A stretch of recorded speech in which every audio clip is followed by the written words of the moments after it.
สบายเด้อพ่อพี่น้องเด้อมากับเบาซักนี่เบาซักเขามาเล่นเงินรัฐใจดีโดนบ่ได้เห็นเพิ่นเขามาเฮ็ดอัน YouTube เป็นอันsecond step นะเห็นไหมเฮ็ดให้มันแล้วนะผสมมาแต่เช้าแล้วพานั่นพาอ้ายเพิ่นไปรอเบิ่งเฮือนเพิ่นก็ยังคือเก่าอยู่เฮือนรัฐใจดีต้นไม้ยังคือเก่าปลานี่แห้งคือสิหลายขนาดเลยปลา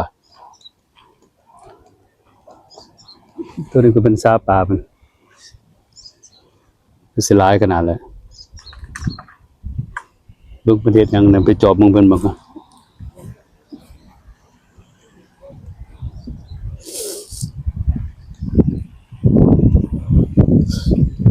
โดนแล้วเบาซักบ่ได้มาเล่นเฮือนเพิ่นเป็นเดือน2 เดือนพุ่นเลยว่าบ่ได้เห็นกันประมาณ2 เดือนนะ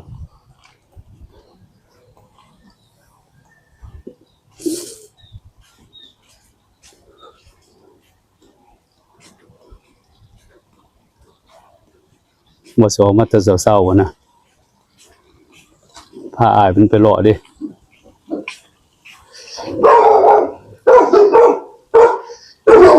วันนี้อันนี้เพิ่นมาเพิ่นก็ว่า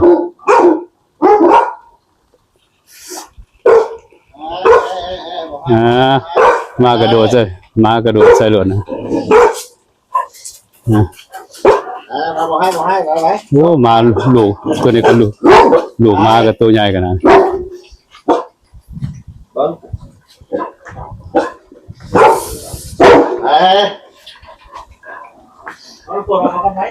มาเป็นก็มีแต่ตัวโหดได้มาบนมาหน่อยมาตัวใหญ่นะ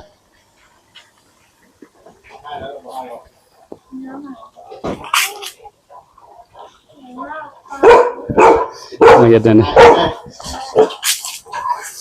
โอ้สบายดีแล้วสบายดีส่งมาส่งสีขาวดูตอนนี้วันสักเครื่องย่ามันให้เอาหมาผูกมาเติมเลยใช่มีมาใหม่อยู่วะยังไม่รู้ตัดใจแล้วโอ้ตัวดำเนี่ยวะโอ้เกิดเป็นม้าใหม่เป็นม้าตัวใหม่มาน่ะสมพ่อบ่เห็นแต่เก่าเห็นตัวดังกับตัวนั้นเนาะจ้างรถแท็กซี่มาเป็นว่าจ้างรถแท็กซี่มาอะไรฮะเพราะว่าเพิ่นเอารถมา2 คันเด้เอารถมา2 คันเพิ่นสิเขาไปเวียงผู้นั้นก็ตาม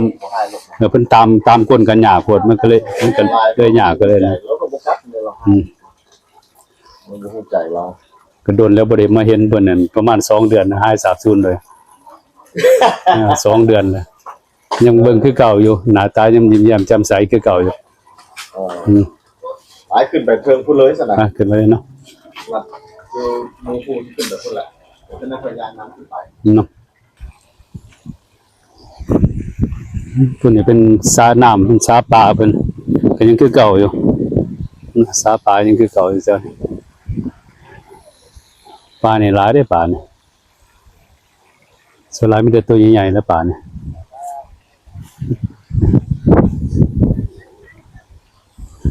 โดนแล้วบ่ได้มาเล่นสวนเพิ่นนี่โดนแล้ว ประมาณ2 เดือน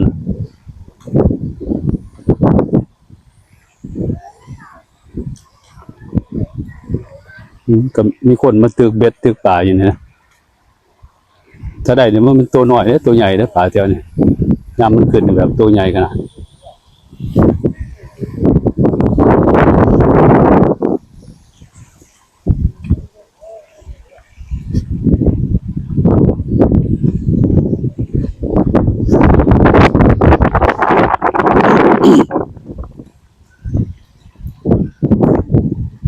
เอาซากเฮาก็กินเฟือมาบางหันเนี่ยเฮาก็กินเฟือมาถ้วยใหญ่นะเป็นทางกินเฟือ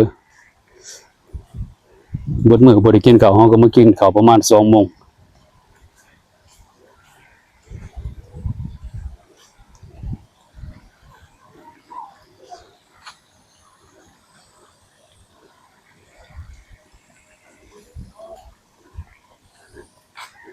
น้ำเดี๋ยวนี้ก็คือแบบขุ่นขนาดนะเปลี่ยนสีบ่คือจังไดมาตอนนั้นบ่ได้คือว่าบ่ได้เป็นจังซี่แบบขุ่นเลยนะน้ำอยู่นี่ ตัว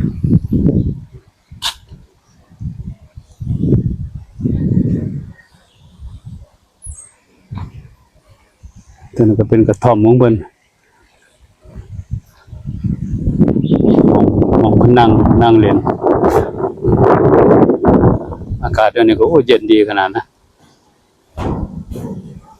อากาศเย็นดีแล้ว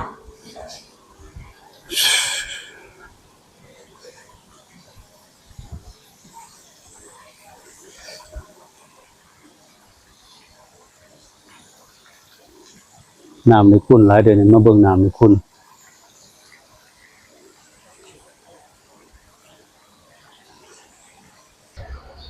โอเคเด้อสบายสบายดีอ้ายเด้อ สบายดีสบายดี มาเห็นอ้ายเพิ่นมาจากอเมริกานะ มาแม่น เป็นดีเป็นดีพอดีถึกส่งมาให้กันนะ พี่น้องอยู่อเมริกาเดี๋ยวนี้เฮากลับมาบัดที่มาเฮียนขับรถ เพิ่นมาเฮียนขับรถ มาเฮียนขับรถแม่นแหละแม่นแหละ อ้ายซื้อหยังก็เนาะ ชื่อไส้ ซื้อไส้ ชื่อลินชื่อออดนั่นแหละ ซื้อว่ามาจากมนิโซดาแล้วมาจากสุดาเพิ่นก็ มาได้หมู่ว่า3เดือนนี่แหละ รวมมา3เดือนเนาะ 3เดือนแม่นแหละ มาหยังนี่มาเฮียนขับรถนี่เนาะ แม่นแหละ เฮียนขับรถ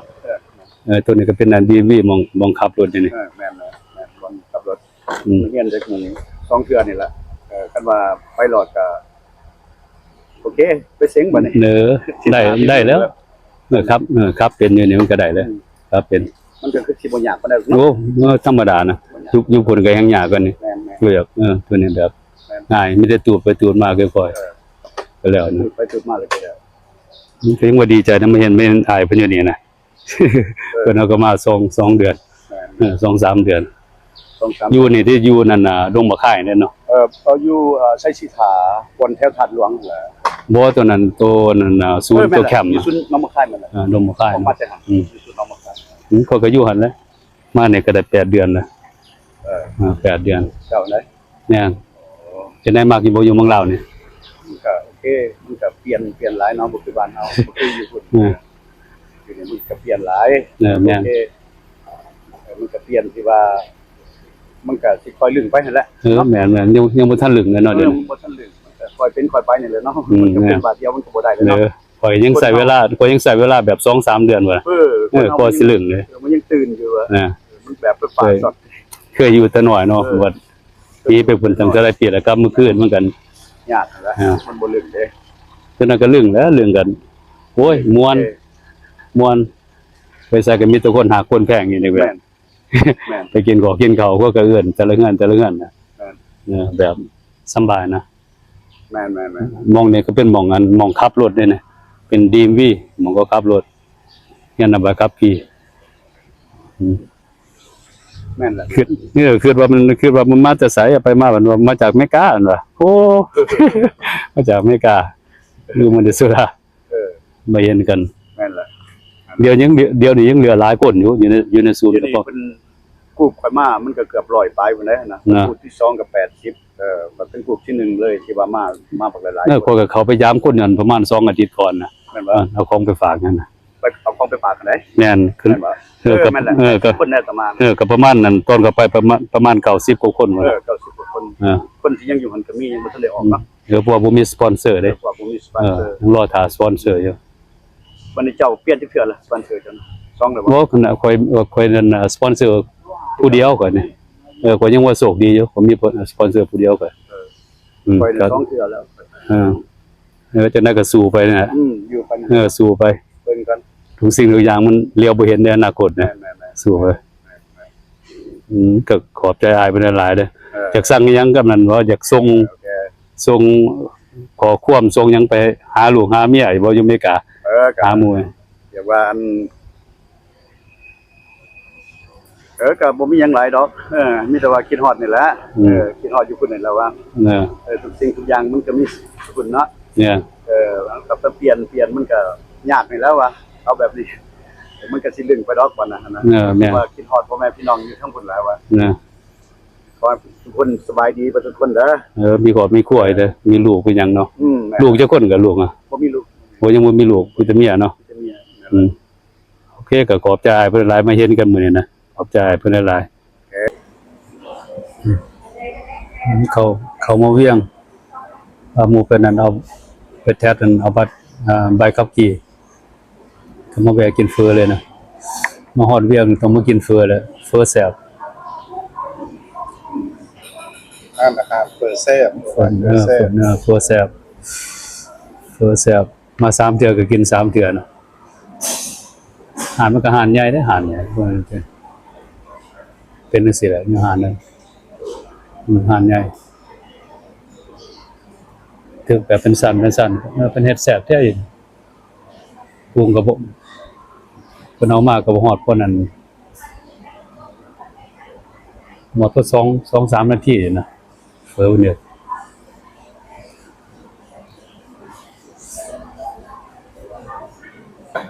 no Don't see that. no nice good just right there That's your new friend, huh? Invite you to go to his house, man. มาเด้อกินซีมากินกันก่อนนะ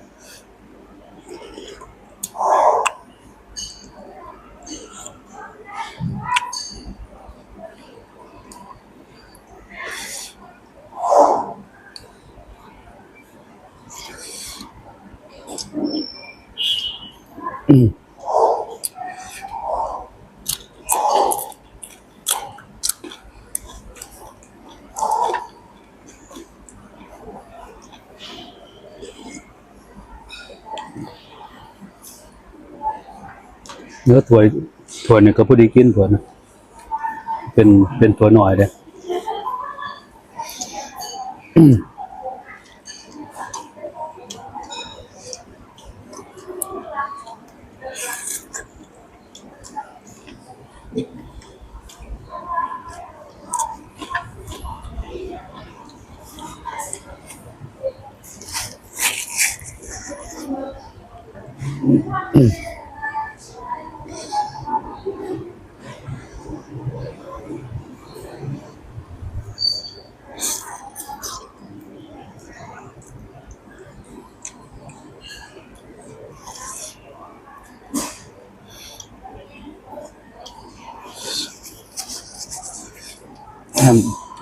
อาทิตย์2 อาทิตย์นี่กินเฟอกับกระเปียกหลายกันนะสดน้ำมีแห้ง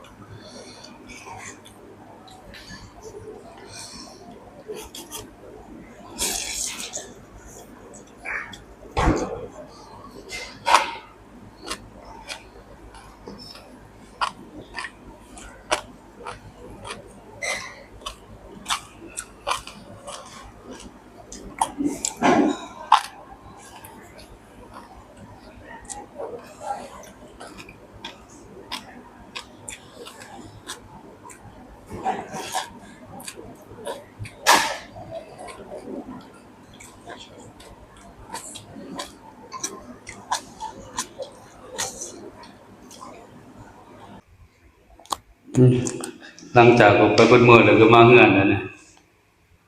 ลักกี้ก็อยู่นี่แล้วนอนอยู่เฮือนเนี่ยเฮ็ดหยังลักกี้คนนั้นเฮ็ดม่วนเบิดจักว่าหยังเป็นหยังตัวบักใหญ่ๆนะเนี่ย